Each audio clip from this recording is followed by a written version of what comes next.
नमस्कार साथियों, जैसा कि आपको ज्ञात होगा कि हम लगातार आपके साथ में जुड़े हुए हैं।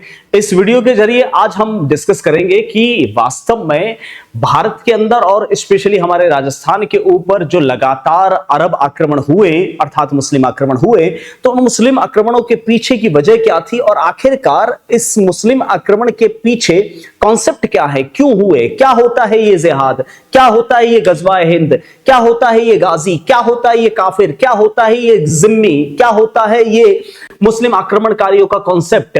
तो इसके बारे में हम मध्यकाल में अक्सर पढ़ते आए हैं कि राजपूत राजाओं ने संघर्ष किया और इस तरह से आक्रमण हुए। तो उसी पे हमारा टर्निंग पॉइंट होगा, डिस्कशन का बिंदु होगा, जिसमें सबसे पहले हम बात करने वाले हैं कि अरब देशों के अंदर आप देखते हो कि अफगानिस्तान से लगाकर जो अरब तक का इलाका है, ये पूरा का पूरा रेगिस्तानी इलाका है और इस रेगिस्तानी इलाके के अंदर बहुत सारी घटनाएं जो होती थी। आप भी जानते हो कि रेगिस्तान एक आसानी से सर्वाइवल का स्थान नहीं रहा, तो यहां पर सर्वाइवल करने के लिए भी बहुत मुश्किलें पेश आती थी लोगों को। तो यहां पर चोरी, डकैती, हत्या, लूटपाट बहुत कुछ होता था। यहां पर न कोई सिस्टम था, न कोई धर्म था।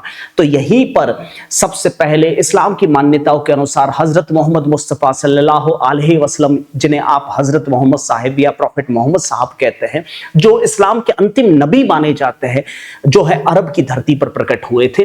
तो हजरत मोहम्मद साहिब के समय जब इस्लाम का उदय हुआ अरब के अंदर और उन्होंने मक्का से मदीने शरीफ की तरफ यात्रा की थी और उनकी वफात होने के बाद, यानी कि वह जब जन्नत नसीब हुए, उसके बाद में यहां पर खलीफाओं का शासन आया।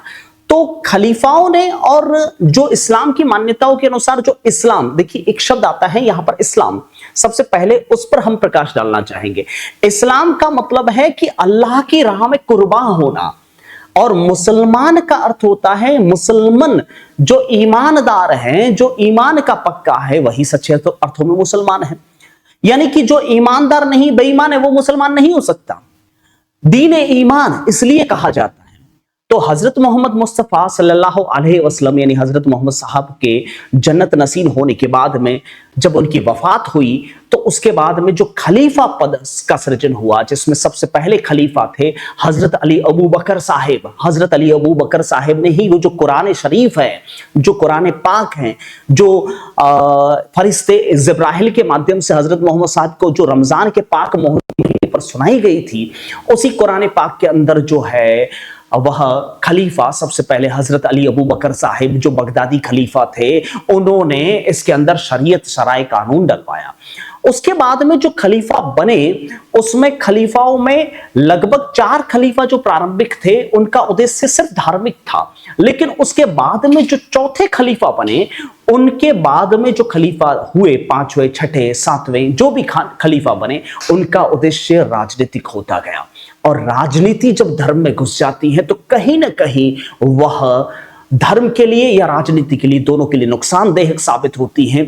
तो चौथे खलीफा के समय सबसे पहला उनका जो कमांडर था बगदाद का, जिसका नाम था अल हज्जाज, उसी अल हज्जाज ने भारत और दूसरे इलाकों पर हमले करने शुरू किए। उसी अल हज्जाज का एक भतीजा था जिसका नाम था मोहम्मद बिन कासिम। उसी कासिम ने सबसे पहले हमारे भारत भूखंड पर अधिकार करने के लिए कब्जा किया था और आक्रमण किया था राजा दाहिर के समय। जी हां, सिंध के राजा दाहिर के समय इसी मोहम्मद बिन कासिम ने उनकी राजधानी, उनके प्रमुख बंदरगाह, जिसका नाम आपने सुना होगा, एक सहवान, सीसम, राबोर और देबल, सबसे महत्वपूर्ण बंदरगाह देबल, जो कि वर्तमान कराची शहर के पास में है, वहां पर इसी कासिम ने हमला किया, भयंकर मारकाट की और जिहाद के नाम पर वहां पर असंख्य हिंदुओं को मारना काटना शुरू कर दिया। जिहाद का वास्तविक अर्थ जो होता है, जिसका अर्थ है जद्दोजहद करना, अपने आप से लड़ना। लेकिन यहां पर कासिम ने अपने फायदे के लिए, अल हज्जाज ने अपने फायदे के लिए जिहाद शब्द का प्रयोग जो है काफिरों को मारना और काफिरों को मारने वाला यानी अर्थात गाजी बनना जैसी चीजें सामने देखने को मिलती हैं। पूरी तरह से देवल बंदरगाह को तबाह कर दिया।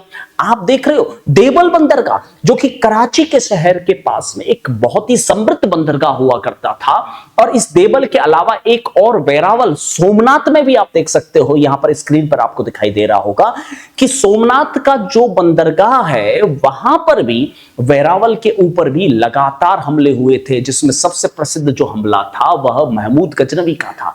तो ऐसा नहीं है कि गजनवी से पहले भारत भूखंड पर इस तरह से लूटपाट के उद्देश्य से हमला नहीं हुआ। कासिम सबसे पहले लूटपाट के उद्देश्य से देवल बंदरगाह पर कब्जा करता है और राजा दाहिर उस युद्ध में मारे जाते हैं, और उनके बेटे जयसिंह जो है इस्लाम कबूल कर लेते हैं, और आज भी जयसिंह के बहुत सारे वंशज पाकिस्तान में मौजूद हैं। मित्रों, एक चीज और यहां थोड़ी क्लियर करना चाहूंगा मैं आपसे कि कासिम ने जब हमला किया था तो उनकी बेटी जो राजा दाहिर सेन की बेटी थी सूर्या देवी और परिमल देवी को भी खलीफा के पास में उठाकर ले गया था, दास बनाकर। उनके शारीरिक शोषण समझ सकते हैं आप।